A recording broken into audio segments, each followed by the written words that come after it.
Well, hello from Cambridge, and welcome to SWOT. SWOT creates and builds value in a brand. It builds brands on many planes and in many contexts. It builds brands for personal confidence. It builds brands to change lives. It builds brands to make money. It builds brands to get votes and donations. It builds brands as a marketing program. It builds brands as a management tool. SWOT drives income and profits. It's a study aid, a checklist, a roadmap, a matrix. SWOT is, of course, an acronym. S stands for set brand objectives. W is for weaponize the brand with a must-have strategy, a strategy to be seen as different and special. A stands for advertise the brand as different and special, and T is for track brand progress. Okay, let's get to work. First, the prequel, the must-do preparation. Identify your brand. Second, identify the brand's owner, you, the shareholder, the boss, the partner, the political party, the taxpayer. Thirdly, identify the target, customer, consumer, voter, donor, subscriber, colleague, boss, subordinate, client, patient, whoever is the target for your brand. Fourth, identify the competition. And next, and most important, identify what makes your brand different. This really matters. If your brand isn't different, your brand won't be chosen. If a brand isn't chosen repeatedly, it won't be trusted. And if it isn't trusted, it won't deserve and get loyalty. And loyalty is what every brand is after. Loyalty bestows asset value on the brand, which belongs to its owner. Every brand must be seen to be different. So, 6, interrogate your brand until it confesses to its strengths. What makes it different? What makes it special? Okay, let's do it. Let's get SWOT building a brand. S is for set brand objectives. If you don't know where you want to end up, you won't get there. You must have written brand objectives. How many objectives? Well, as many as you like. But 2 must-have objectives go to the heart of a successful brand. We must build the loyalty of targeted individuals to the brand, and we must build the asset value of the brand for its owner. No loyalty, no sustainable brand, no asset value, no brand worth anything.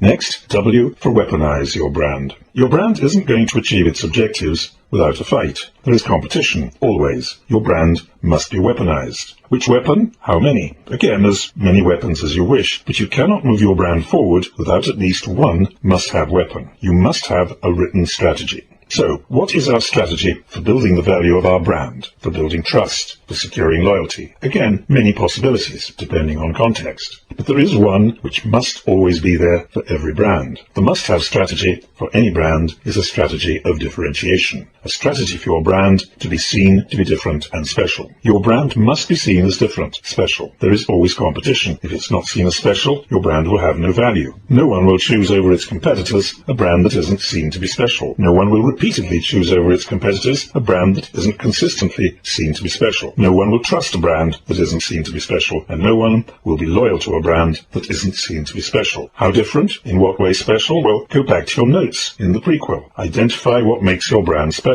You've done the work. You've written down what makes your brand different and special. Write it into your strategy, and write the strategy down. My brand will be seen to be different because. Now to advertise and act. You execute the strategy by saying you are different and how. It's not enough to be different. You must be seen to be different. Tell the world you're different. You must advertise. So A is for advertise. Well, not perhaps as you might expect. Advertise is in italics, and the A for advertise is in lowercase. So you don't think it necessarily means going out and hiring an advertising agency and spending megabucks on TV spots and digital campaigns. Anyway, you don't have to. Advertise, the word, has nothing to do with spending money. The word comes from Latin, meaning notice or pay attention. For us, managing a brand is to get it noticed, get our targets to pay attention to our brand. And of course, execute your strategy of differentiation every time without fail, in your words and in your actions. Every chance you have to say your brand is different, take it. Every chance you have to say your brand is special, take it. Think of advertising as a one-to-one conversation with your target. You have just a few seconds to persuade your target to engage. Engage with my brand. It's different. And of course, act. Act to stay special, to be different. Tell the world you're special and fail to deliver? Very bad idea. You'll end up with a brand without value, or worse, negative value. Your brand will die. So, A for advertise, you're different. A for act, to be different. Job done. So that's it. S for set objectives. Build loyalty to the brand, to build the asset value of the brand for its owner. W, weaponize with a strategy of differentiation. And A for advertise and act. That just leaves T for track progress. Track deserves a couple of videos to itself and gets it.